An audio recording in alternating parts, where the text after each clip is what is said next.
The jet age is a period in the history of aviation defined by the advent of aircraft powered by turbine engines, and by the social change this brought about. Jet airliners were able to fly much higher, faster, and further than older piston-powered propliners, making transcontinental and intercontinental travel considerably faster and easier. For example, aircraft leaving North America and crossing the Atlantic Ocean could now fly to their destinations non-stop, making much of the world accessible within a single day's travel for the first time. Since large jetliners could also carry more passengers than piston-powered airliners, airfares also declined, so people from a greater range of social classes could afford to travel outside of their own countries. The one exception to jet-powered domination by large airliners was the contra-rotating turboprop design that powered the Tu-114. This airliner was able to match or even exceed the speed, capacity and range of contemporary jets. However, the use of such power plants in large airframes was totally restricted to the military after 1976.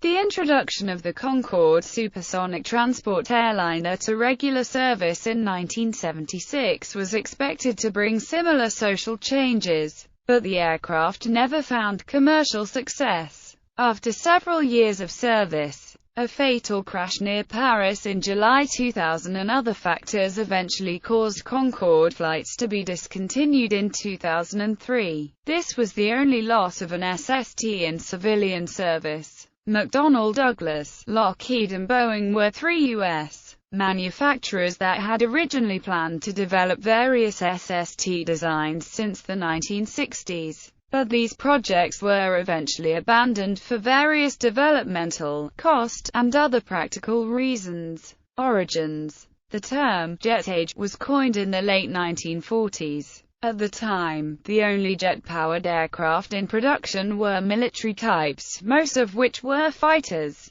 The expression reflects the recognition that the jet engine had effected, or would soon, a profound change in aeronautics and aviation. In one view, the jet age began with the invention of the jet engine in the 1930s and 1940s. In the history of military aviation, it began in 1944 with the introduction into service of the Arado R-234 reconnaissance bomber and the Messerschmitt Me-262 fighter during World War II. In commercial aviation, the jet age was introduced to Britain in 1952 with the first scheduled flight of the de Havilland Comet airliner and to America some years later with the first American-built jet airliners. Civil aviation. The British de Havilland Comet was the first jet airliner to fly, the first in service, and the first to offer a regular transatlantic service. 114 of all versions were built, but the Comet was far outstripped in production by the American Boeing 707 and Douglas DC-8, which joined it in the skies over the next few years.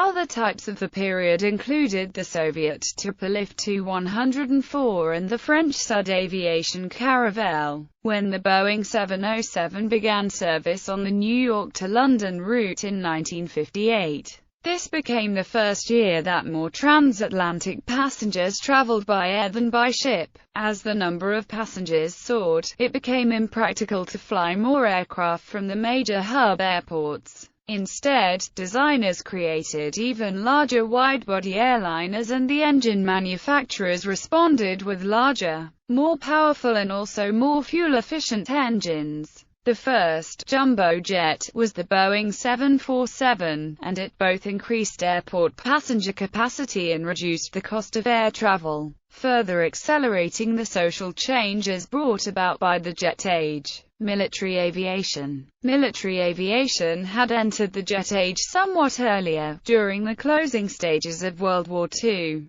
In the early post-war years, the increasing use of jet aircraft had little significant impact, serving mainly to continue the slow but steady improvements in performance seen in the past. Supersonic flight brought about a step change in aircraft performance. The Bell X-1, first to break the sound barrier in level flight, was an experimental rocket-powered type, and production jets which followed it into service could fly little faster. The first jet aircraft designed from the outset for supersonic flight was the British Fairey Delta II. On March 10, 1956, it became the first aircraft to fly faster than 1,000 miles per hour, heralding an era of fast jets, typically limited to a speed of Mach 2.2 by the engineering materials available. As jets became faster, their armament changed from guns to missiles. Avionics systems became more complex with radar, fire control and other systems. Aircraft became larger and more expensive, and so were required to do more to make them economical. All this profoundly affected the nature of military strategy during the Cold War.